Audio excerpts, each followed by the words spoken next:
জুবিন গাৰ্গৰ ৰহস্যজনক মৃত্যুৰ তদন্তত সুখী নহয় ভাৰতীয় গণনাট্য সংঘ চৰকাৰ মুখ্যমন্ত্ৰী আৰু কেন্দ্ৰীয় মন্ত্ৰী পবিত্ৰ মাৰ্ঘৰেটাৰ ভূমিকাত সন্দেহ উপজিছে সংগঠনটোৰ মুখ্যমন্ত্ৰীৰ কথা বতৰাত গভীৰ ষড়যন্ত্ৰৰ উমান পাইছে সংগঠনটোৰ ৰাজ্যিক সমন্বয়ক সোণেশ্বৰ নৰখে সেয়ে গৰিমা শইকীয়া গাৰ্গক কোনো পক্ষৰ প্ৰলোভনৰ প্ৰয়োজন নাযাবলৈ আহ্বান সংগঠনটোৰ জুবিন গাৰ্গৰ ন্যায়ৰ যুঁজখনৰ শেষ পৰ্যায়লৈ সংগঠনটো গৰিমা শইকীয়া গাৰ্গৰ সৈতে থাকিব বুলি মন্তব্য সোণেশ্বৰ নৰখৰ আমি কৈছো যে স্কেটাৰলি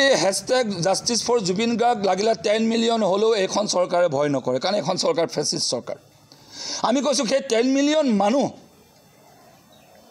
ঐক্যবদ্ধভাৱে জাতীয় দল সংগঠন সকলো সুস্থ নাগৰিক সাংস্কৃতিক কৰ্মী সকলো ধৰণৰ বৰেণ্য ব্যক্তি ছাত্ৰ যুৱ প্ৰজন্ম সকলো শ্ৰেণী নাগৰিক ছাত্ৰ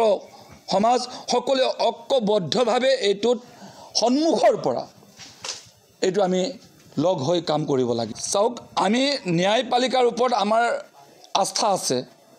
সেই আস্থাৰ ভৰত আমি এমাহ দিন কটালো আমি কতো হেতা ওপৰা কৰা নাই কতো আমি ক্ৰাউড কোনো ধৰণৰ সেন্সেশন ক্ৰিয়েট আমি কৰা নাই কিন্তু আমি এটা মাহত আমাৰ গৱেষণাই যিখিনি কথা তথ্য উদ্ঘাটন কৰিছে তেওঁলোকৰ বৰঘৰৰ পৰা যিবোৰ তথ্য পোহৰলৈ আহিছে তাৰ পাছত আমি শান্তিত থাকিব পৰা নাই গতিকে আমি সাংস্কৃতিক যিটো অভিধাৰে সাংস্কৃতিক গভীৰতাৰে যি ধৰণে জুবিন গাৰ্গ পুষ্ট আছিল আৰু সেই সাংস্কৃতিক ভাষাৰে আমি ভাৰতীয় গণনাট্য সংঘই জ্যোতি প্ৰসাদ বিষ্ণু প্ৰসাদ ৰাভা ভূপেন হাজৰিকা গৰিমাৰে সমৃদ্ধ জুবিন গাৰ্গকো আমি সেই একে গৰিমাৰে আমি লালন পালন কৰি প্ৰতিষ্ঠা কৰাৰ কাৰণে আজিৰ পৰা আমি ঐক্যবদ্ধ সংগ্ৰামৰ পোষকতা কৰি আমি আজি সংবাদ মাধ্যমৰ যোগেদি ৰাইজক সজাগতা সৃষ্টি কৰিছো আৰু যুৱ প্ৰজন্মক এটা আহ্বান কৰিছো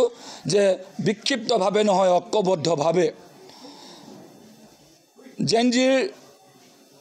হেহতীয়া উত্থানৰ প্ৰসংগত তেখেতে নিজে বাৰে বাৰে টানি আনে মুখ্যমন্ত্ৰীৰ মুখেদি আমি কৈছো জেনজিৰ মুভমেণ্টটো সম্পৰ্কে ৰিচাৰ্চৰ প্ৰয়োজন আছে নেপালৰ জেনজিৰ মুভমেণ্টৰ পাছত তেখেতসকলে যেনেকৈ এটা যন্ত্ৰৰ হাতত দায়িত্ব ন্যস্ত কৰিছে সেই সম্পৰ্কেও কিছু বিসংগতি ৰৈ গৈছে গতিকে আমি কেৱল আবেগৰ দ্বাৰা নহয় জেনজিক অধ্যয়ন কৰিবৰ কাৰণে কৈছো জেনজিয়ে এটা কথা উপলব্ধি কৰিবলৈ কৈছো জুবিন গাৰ্গ কেৱল জুবিন গাৰ্গ হিচাপে জুবিন গাৰ্গ হোৱা নাই শংকৰদেৱ বিষ্ণু প্ৰসাদ ৰাভা জ্যোতিপ্ৰসাদ হেমাংগ বিশ্বাস ভূপেন হাজৰিকাৰ পাৰ্বতী প্ৰসাদ বৰুৱাৰ মাজেদি জুবিন গাৰ্গ হৈছে গতিকে এই ভেটিৰ কথাটো আমি পাহৰি অকল জুবিন গাৰ্গৰ আধাৰতে তেওঁলোকে নিজৰ অকল যদি ইমোশনটোৰ যোগেদি কৰিবলৈ গ'লে আজি ইমান লাখ লাখ মানুহৰ পাছতো কিন্তু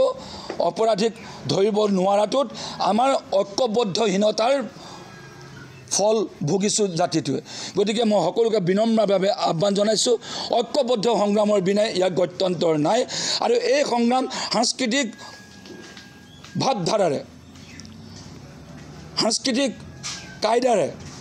সাংস্কৃতিক পৰিভাষাৰে এই সংগ্ৰাম হ'ব লাগিব